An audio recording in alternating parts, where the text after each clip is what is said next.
La siguiente pregunta quizás, a ver, puede ser inútil o puede permitir ahondar en lo que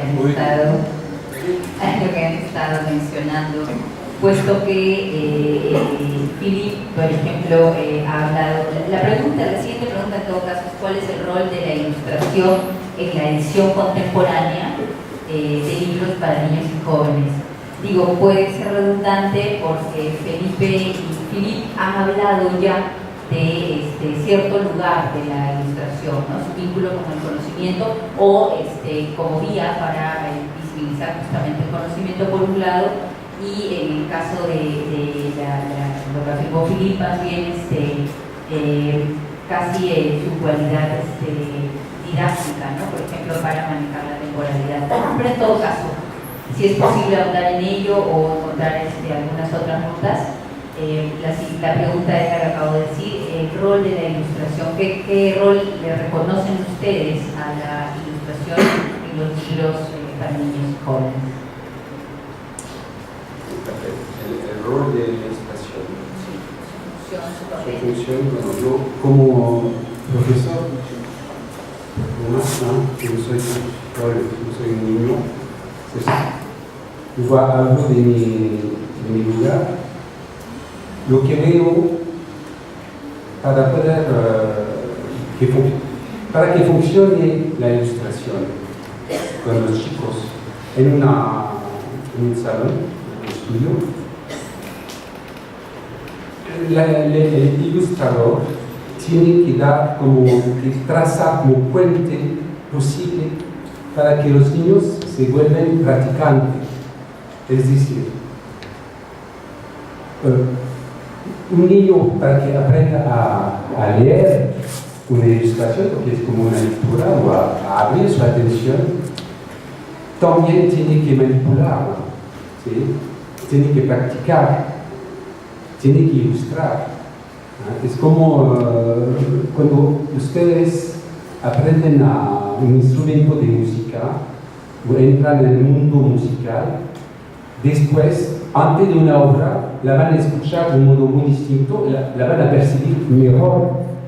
Entonces, para que tenga un progreso a nivel de la atención visual sobre ese tipo de imagen, que no es una imagen autónoma, que sostiene un texto, los niños tienen que poder practicar, ilustrar. Entonces, cuando un ilustrador propone textura, tonalidad, color, un grafismo, debe trazar, debe abrir un puente para que los niños puedan apropiarse, pueden entrar también en este juego del grafismo de color. Es decir, cuando hay un esoterismo, una ilustración demasiado cerrada, ¿sí? Porque tiene un nivel demasiado alto de lectura, los niños la ven, pero muy pasivo. ¿Sí? Pero cuando hay ilustraciones donde está hecho de técnica que podemos entender a nuestro nivel y entrar en este juego plástico, ¿sí? Los niños entran en una lectura y son practicantes luego. Y poco a poco podemos proponer a los niños ilustraciones más y más difíciles. ¿Sí? Pero primero creo que es eso. Algunos elementos gráficos, de color, de textura, que podemos usar para trabajar en arte plástica con ellos. Y cuando lo trabajan, manejan otra vez el espacio. Y cuando manipulan el espacio, entienden mejor la temporalidad de la ilustración, porque si se puede leer la ilustración como un texto, entre comillas, es que tiene también una temporalidad. El problema hoy, por ejemplo, de la temporalidad, ¿no? Es que, por ejemplo, en mi salón, la mitad de los niños usan tableta. Entonces, imágenes digitales. El problema con la ilustración se toca en no interactuar. La interacción es de otro nivel que poco a poco se cierra. ¿Sí? Entonces, también tenemos como maestros ayudarnos a abrir esa interacción con una ilustración fija, que no interactúa con ellos. Entonces, encontrar una nueva interacción con ellos. Entonces, no es habiendo que...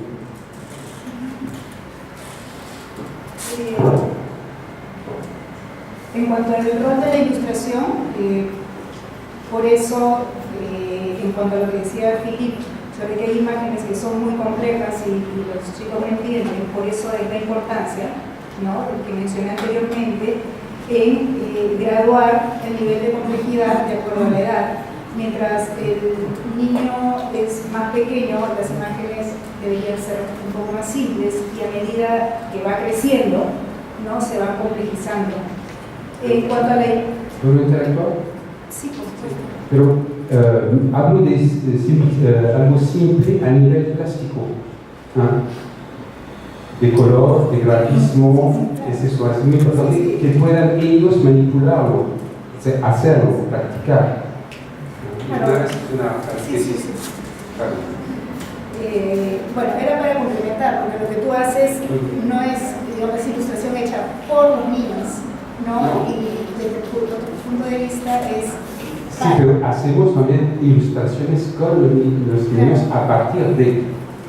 Tomándolo como motivación, sí. ¿No? Tomando como propuesta visual, ¿sí? Y tratando de entender mejor la gramática que contiene una propuesta visual que propone un ilustrador.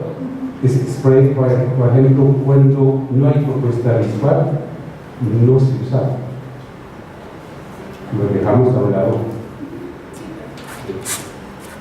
Bueno, ilustraciones siempre ha habido toda la vida, ¿no? Sin embargo, centrándonos en la ilustración de libros para niños y jóvenes, que es el tema que ahora nos compete, debemos tener en cuenta que siempre ha habido muchas técnicas, muchos libros, muchas publicaciones, entre comillas. Una característica común de los libros infantiles y juveniles, ¿no?, ya es redundante decirlo, pero lo repito, es que utilizan imágenes para contar sus historias. Ahora, la importancia de estas ilustraciones reside en que desempeñan un papel fundamental para el desarrollo intelectual de los niños. Estéticamente le causan deleite e inician la educación del gusto por la belleza. Además, también les sirven a ellos para fijar conceptos en la memoria, enriquecen la personalidad, ejercitan la imaginación, creatividad, el espíritu crítico y propician el amor por la lectura. Sin embargo, no olvidemos que esto no siempre fue así. El arte de la ilustración, enfocada específicamente a niños, ojo, estoy hablando de libros o publicaciones hechas para niños, es relativamente reciente, puesto que su verdadero auge no se produjo sino hasta el siglo XIX. Sin embargo, hay un momento clave, muchos deben haber escuchado hablar de esto, ¿no?, que se señala como un punto de partida. En el año 1658, en Alemania, se publica el Orbis Pictus, es el primer libro ilustrado para niños. Fue un libro esencialmente pedagógico, ¿no? Fue un filósofo checo, ¿no?, el que buscó la manera de que los niños pudieran aprender mejor el latín, ¿no? Es un libro pionero y revolucionario por su valor pedagógico, ya que por primera vez se da importancia a los dibujos para llegar a un mejor entendimiento del texto, orientado en este caso a la enseñanza del latín. En otras palabras, Comenius utilizó por primera vez el dibujo como una manera de llamar la atención del lector. No queremos decir que antes no existiera, sí existía. Repito, y disculpen por ser reiterativa, es primera vez que nuestro receptor es el público infantil. Ahora, ¿por qué es importante esto? Porque si tenemos en cuenta que en los albores del Renacimiento aún no existía el concepto de infancia y que además los niños pasaban a ser parte del mundo adulto en cuanto estaban en capacidad de trabajar, ¿no?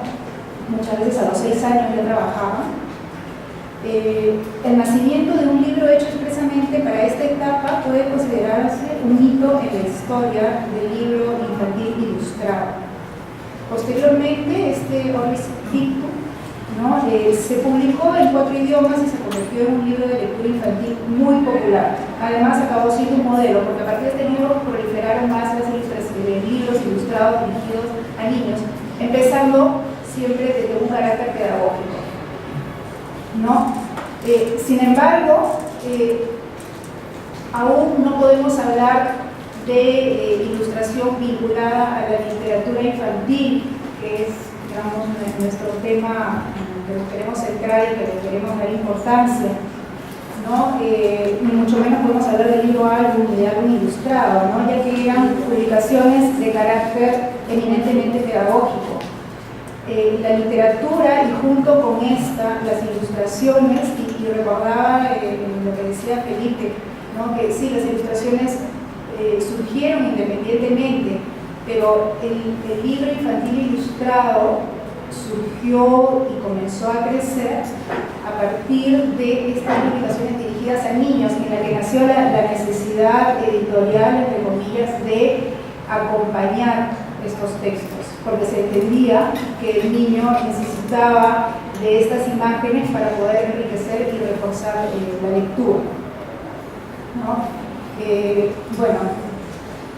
Entonces tenemos que la literatura infantil recién aparece como forma, ¿no? O género, si queremos llamarlo así, independiente de la literatura, a la segunda mitad del siglo XVIII, y se desarrolla de manera grande, espectacular, si se quiere, durante el siglo XX, ¿no? Y esto es debido principalmente al asentamiento de la sociedad de la concepción de la infancia como una etapa específica de desarrollo humano, es decir, no es que ya pueden caminar, ya iban a trabajar, ya prácticamente cumplían funciones de adultos. Recordemos que todos los libros, todos los cuentos de los hermanos Grimm no fueron hechos para niños, fueron tradiciones recogidas, y después, cuando ya se toma conciencia de que la infancia requería de un tratamiento, digamos, especial, adecuado a la edad, fue que se comenzaron a adaptar estos libros. Ustedes ven los originales de los cuentos de hadas, son muy duros. ¿Por qué? Porque no fueron hechos para niños, fueron hechos para adultos, para que le escuchara, o para el niño de repente que no era tomado como tal,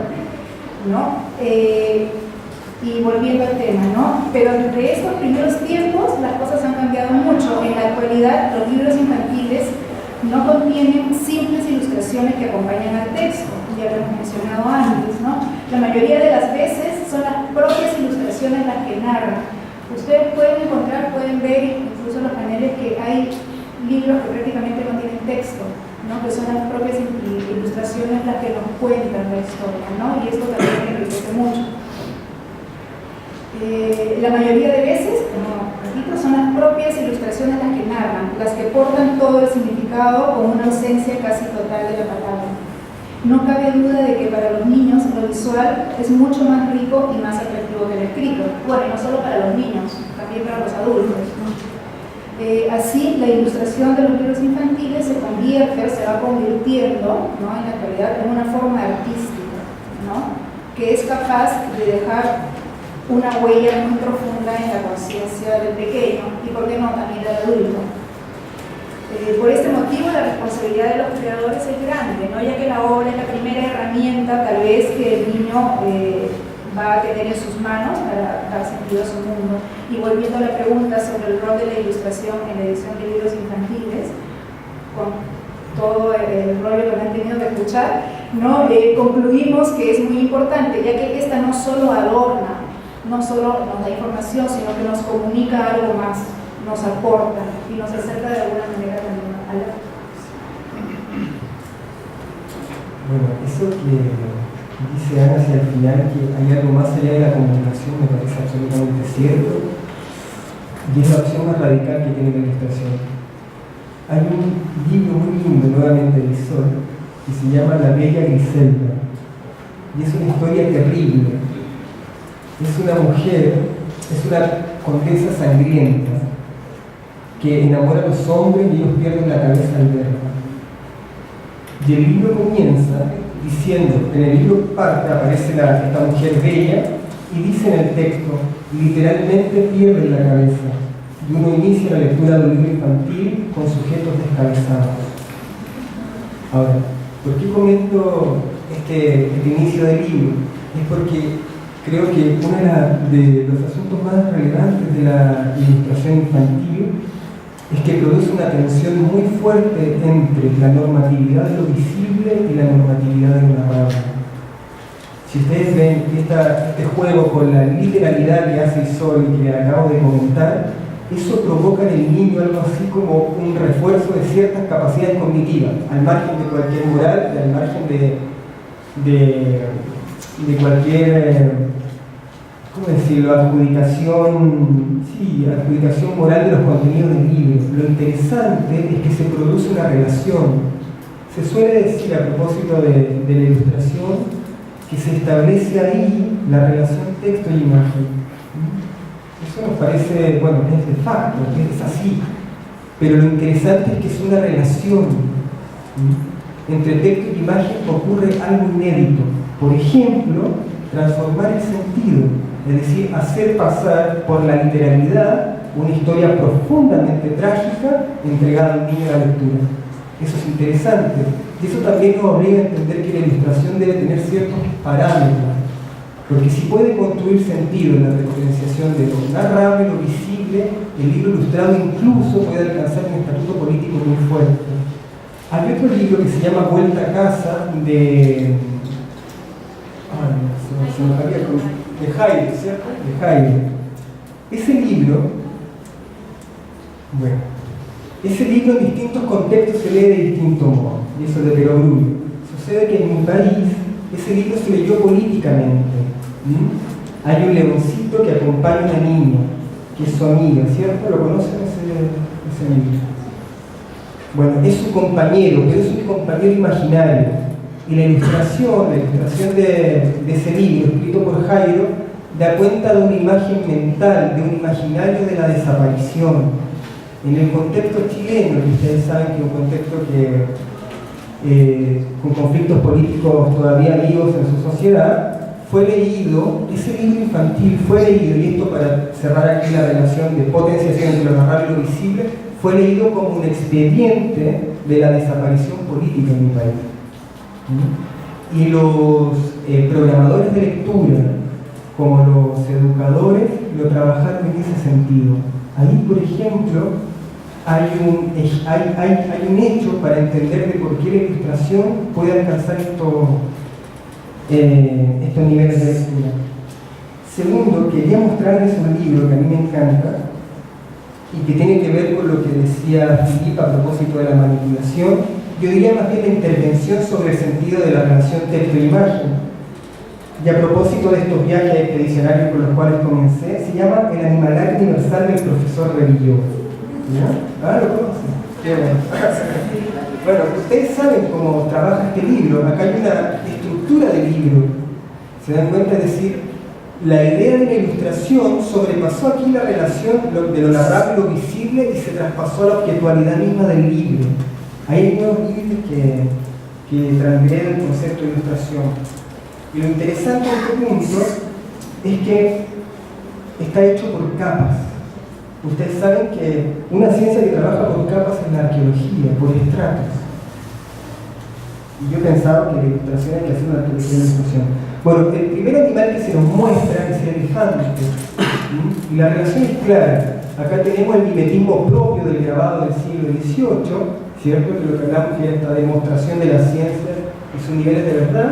Está el texto, está un animal conocido, pero basta que se manipule una de las láminas para que surja un monstruo. Y esa es la capacidad didáctica cognitiva que tiene la ilustración.